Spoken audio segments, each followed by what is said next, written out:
Introducing HellermanTyton's blind hole mount cable ties. A blind hole goes to a specific depth without continuing through the opposite end. This prevents a screw or other fastener from poking through and potentially damaging other components. Let's take a look at HellermanTyton's solution. Just press the mount into the blind hole. No tools, no additional hardware. If you need to remove the bundle, cut the tie.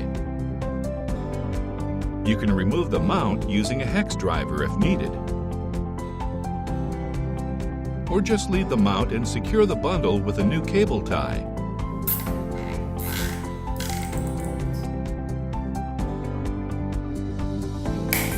With our offset blind hole mount, the hex head is always accessible for easy removal without cutting the cable tie.